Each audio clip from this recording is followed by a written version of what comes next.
안녕하십니까. 물상론 임수를 시작하겠습니다. 자, 먼저 임수는 큰 바다 또는 큰 호수라고 생각을 하시고 출발을 하겠습니다. 자, 임수는 큰 강물이나 호수와 같다. 그래서 수가 강하면 친화력이 좋지만 수가 지나치게 강함으로 친화력이 강한 가운데 친화력이 없을 수도 있다. 그래서 수는 아무데나 이게 다 이 지형에 맞게 흘러서 다 들어가죠. 그래서 그 지형에 맞게 수가 변형이 됩니다. 그래서 적응을 잘해서 친화력이 좋다라고 이렇게 봅니다. 그리고 우리 상선약수라고 하는 거 있죠. 그 물의 그 좋은 특징을 이야기하는 그런 상선약수를 또 생각하시면 이 도움이 될 거예요. 그 다음에 물은 이게 마음대로 흘러가기 때문에 높은 데서 낮은 데로 마음대로 흘러가기 때문에 이거를 잘 우리가 또랑이라고 하죠. 그거 이 제방을 쌓아가지고 물길을 잘 막아주면 물이 요긴하게 흘러갈 수 있죠. 잘 흘러가서 큰 역할을 할 수 있습니다. 그래서 뭐가 있어야 된다? 그 제방이 있어야 되는데 제방은 뭐예요? 토잖아요. 그래서 토국수. 그래서 수의 입장에서 제방은 뭐다? 관이 된다. 그렇죠? 그래서 관이 발달돼 있으면 이 수가 잘 흘러갈 수 있어서 제 역할을 할 수 있다. 이 정도로 보시면 될 것 같고요. 그 다음에 주변에 적당한 나무가 있어야 되겠죠. 왜 그러냐면 이 수는 물이 많을 때는 수의 기운을 빼주는 것도 되지만 이 흙탕물이 되었을 때 임수와 그 개수는 흙탕물이 되면 안 되는데 이 뿌리가 나무 뿌리가 있으면 그 흙탕물을 좀 진정을 시킬 수가 있기 때문에 그 물을 좀 막게 해준다 이렇게 하고 또 하나가 흙탕물을 막을 수 있는 게 이 화도 흙탕물을 막을 수 있다고 합니다. 왜 흙탕물을 막을 수 있을까요? 화가 왜 흙탕물을 막을 수 있을까요? 물을 증발시켜 버려서? 그건 말이 안 되죠. 그러면 수가 없는 건데 흙을 굳게 해서 침전시켜서 뭐 여러 가지가 있겠지만 쉽게 이해는 안 되는데 화가 왜 흙탕물을 막을 수 있는지 한번 궁리해 보시기 바랍니다. 너무 습하면 안 되므로 햇빛 또한 필요하다. 당연히 햇빛은 필요하겠죠. 그 다음에 물이 유입되는 근원지가 있을 경우 마르지 않는다. 금생수. 금은 수를 생해주죠. 금은 수의 입장에서 금은 뭐죠? 인성입니다. 그렇기 때문에 그 우리가 이제 계곡에서 그 바위에서 그 물이 또랑 한 방울씩 흘러내리는 그래서 그게 마르지 않으면 물은 계속해서 흘러서 내릴 수가 있죠. 그래서 물이 유입되는 근원지 즉 금이 있을 때는 마르지 않는다. 금이 없으면 물이 이제 많은 듯 보여도 금방 고갈될 수 있다. 이렇게 이해하실 수 있겠습니다. 그래서 금은 수원지. 그래서 수원이 있으면 수량이 풍부해야 된다. 수원이 있어서 수량이 풍부해야 된다. 자, 토가 없으면 어느 곳으로 흘러갈지 알 수 없다. 아까 이야기했고요. 즉 범람한다. 목이 없으면 수량 조절이 되지 않습니다. 아까 수의 기운을 설계시킬 수 있는 게 수생목으로 특히 잇목 같은 경우 간목은 쫙쫙 이 수기운을 뺄 수 있기 때문에 수량을 조절할 수 있죠. 그 다음에 화가 없으면 결실이 약하다. 화는 나무를 키우는 거예요. 그러니까 화가 없으면 결실이 약한 것이다.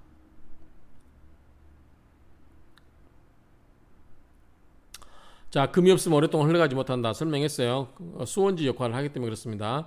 자, 임수의 물상론적 해석 보겠습니다. 1번 동그라미 1번 호수의 물은 탁수가 되면 사용할 수가 없죠. 그래서 우리가 물을 마시려면 물이 깨끗해야 되잖아요. 그래서 흙탕물 되면 안 되기 때문에 그래서 이거를 깨끗하게 사용해야 된다. 그러므로 어떠한 경우라도 이 부인 외에 다른 여자와 인연을 맺지 않는 것이 좋다. 자, 여기서 보는 것은 토가 남편과 토가 남자고 임수가 수가 재성이니까 부인을 보는 거죠. 그래서 토가 여러 물을 만나면 즉 여러 여자를 만나게 되면 흙탕물이 돼버린다. 그래서 이런 경우는 부인 이외에 다른 여자와 인연을 맺지 않는 것이 좋다. 이렇게 이야기하는 거고요.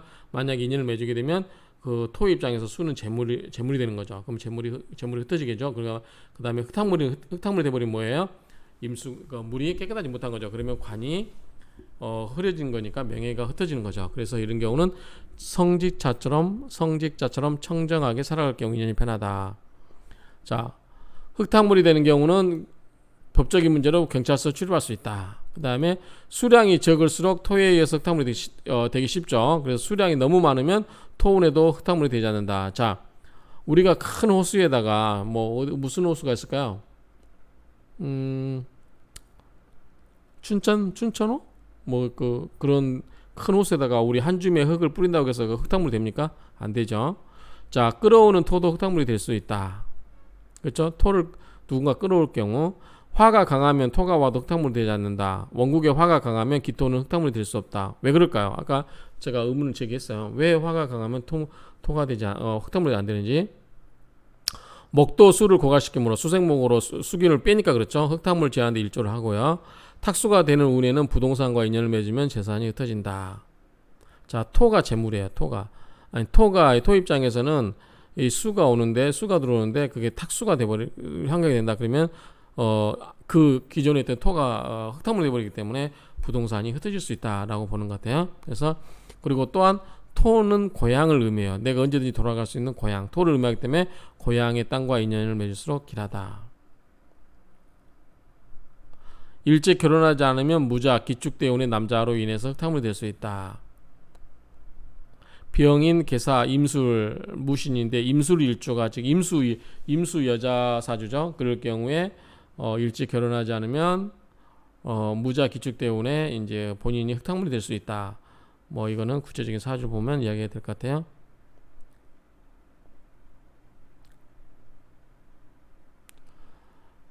탁수가 될 위험이 많은 명절은 불법적인 일이나 중국과 관련된 일과 인연을 맺어서는 안 된다. 자, 나무가 없는 형국에서는 제도권 교육과는 인연을 맺지 못하고 제야 교육과 인연을 맺고 살아간다. 나무는 교육을 의미해요. 이게 나무가 없기 때문에 제도권 교육을 받기가 힘들다. 그 다음에 임수가 강한 경우에는 주식 정강판을 나타내는 정화가 오는 운에는 정임 한목이 되기 때문에 주식으로 돈을 벌 수 있다. 여러분들 지금도 있는지 모르겠는데 그 증권사 객장을 가면 정광판 빨갛죠. 정광판 그 주식 코드 번호랑 그 불이 들어와 가격이 나와 있어요. 근데 이제 가격이 떨어질 때는 파란불로 가기 때문에 빨갛게 달아올 때는 정말 이 정화. 자, 우리 하늘의 태양은 병화고 그 위에 사람이 만든 자연이 아닌 인공의 불은 뭘 본다? 정화로 보면 된다. 그래서 주식 정광판은 뭐예요? 정화겠죠? 그래서 이때 이제 정화가 있는데 임수가 있을 경우에 정화가 와서 정임 한목으로 가잖아요. 그래서 본인이 이제 운이 잘 흘러갈 경우는 이 주식으로 돈을 벌 수 있다 정도 이해를 하시면 될 것 같아요. 자, 수가 많은데 제방이 약하면 재물이 약하다.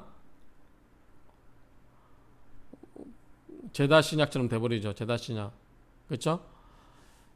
토 입장에서 보면은 수가 재성이죠. 그런데 자기는 약해요. 근데 재물은 많아요. 그럼 제다신약 사주는 재물을 지킬 수가 없죠. 그래서 재물이 약하고 제방이 없는 사주는 홀로 살아갈 경우 재물의 고통을 받는다. 제방이 없는 사주는 홀로 살아갈 경우 재물의 고통을 받는다. 자, 제방이 없으면 남편이 제방이죠. 남편이 토국수로 수의 여자 입장에서는 나를 극해줘, 나를 흙으로 막아서 나를 쓸모있게 만들어주는 거는 남편이에요. 나를 극하는 거는. 그런데 이 제방, 즉 남편이 없으면 인연을 맺은 후에 재물이 생긴다. 그 제방이 나의 임수의 역할을 하게 만들어주는 거죠. 그 다음에 수가 지나치게 많거나 대운에서 수가 오는 경우는 웬만한 흙으로는 제방을 쌓을 수 없으므로 물주기를 바다로 돌려 해와 인연을 맺을 경우 판하다. 즉 수가 범람만 하면 국내에 있기가 힘들어요. 특히 이제 예컨대 제가 그 임상 실험한 것 중에 간목일주였는데 수가 좀 있는데 대운에서 수가 와버리니까 또 세운까지 와버리니까 그 간목이라고 해도 둥둥 떠다닐 수밖에 없어요. 그래서 자기가 원하지 않는 시점에 미국으로 간 경우가 있었습니다. 그러니까 물상로 넣어줄 때는 맞고요. 그러니까 이제 하나의 관법으로 이해를 하시면 좋을 것 같아요. 너무 물상론에 전적으로 의지하지 말고 그렇다고 너무 또 고전 관법에만 치우쳐가지고 물상론을 너무 무시할 필요는 없고 이 두 가지 비법이 잘 경우에 따라서 쓰이면 좋을 것 같아요.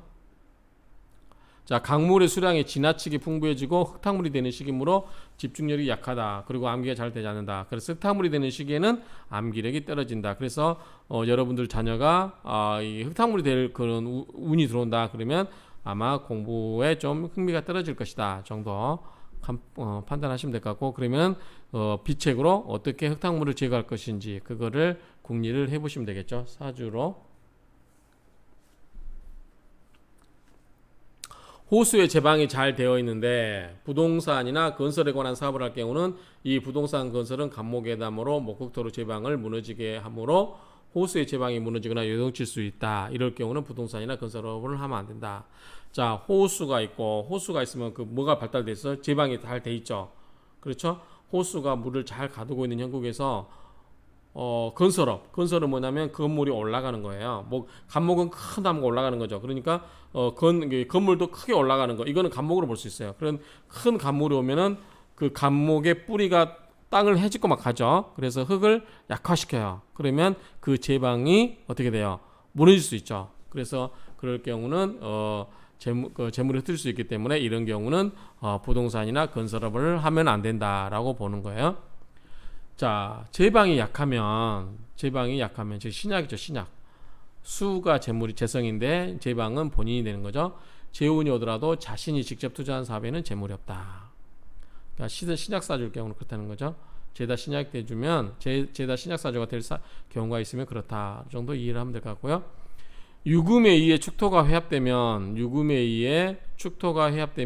축토가 제방이니까요. 제방이 사라지고 병화에 의해 병신합이 해소되면 재물이 생긴다.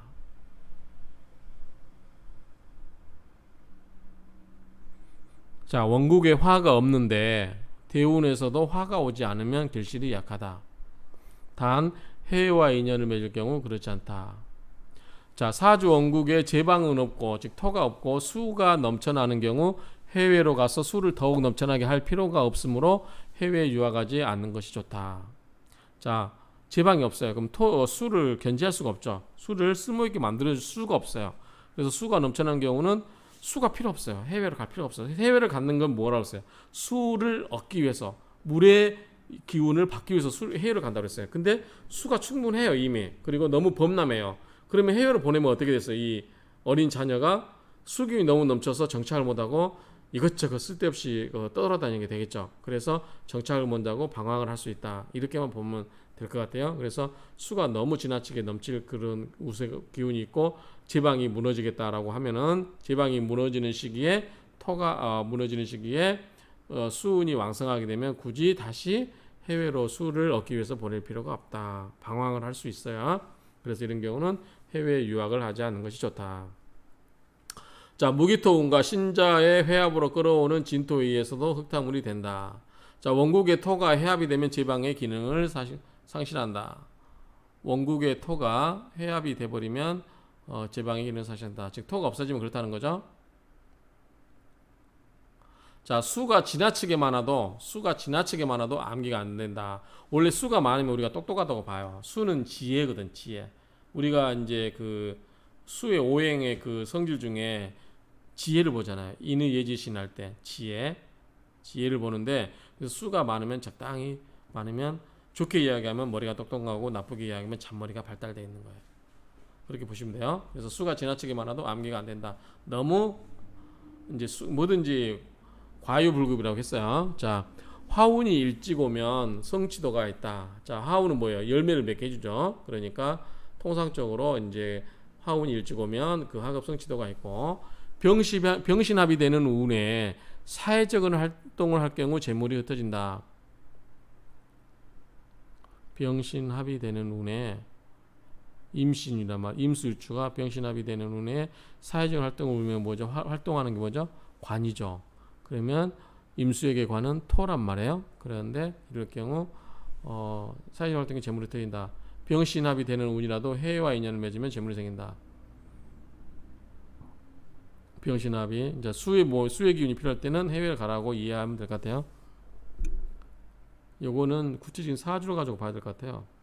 어떤 사주에서 뽑아낸 이론이 사주에서 뽑아낸 말인데 그 사주를 봐야만 이해가 될 것 같습니다. 자, 무기토운과 신자의 회합으로 흙탕물이 되는 시기에 해외와 인연을 맺을 경우 하던 일들 중단하게 된다. 아까 얘기했어요. 해외에 가는 것은 수의 기운을 보충하기 위해서 가는데 이미 수가 너무 넘쳐 있거나 그 다음에 수를 얻음으로 해서 흙탕물이 돼버릴 수 있는 경우, 그런 경우는 해외에 가서 수를 더 얻어오면 안 되겠죠. 더 흙탕물이 돼버리기 때문에 그렇습니다. 그래서 흙탕물이 되거나 수가 필요 없는데 수가 넘치는 경우, 이런 경우는 해외와 인연을 맺는 것을 잠시 보류를 하라, 이렇게 상담하시면 되겠죠. 원국에 제방이 없어도 물주기를 해외로 돌리면 무관하다. 자, 토가 없어서 즉 관이 없어서 절제가 안 돼요. 토가 막 온 탕을 쓸고 다녀버려요. 그럴 경우에도 뭐다?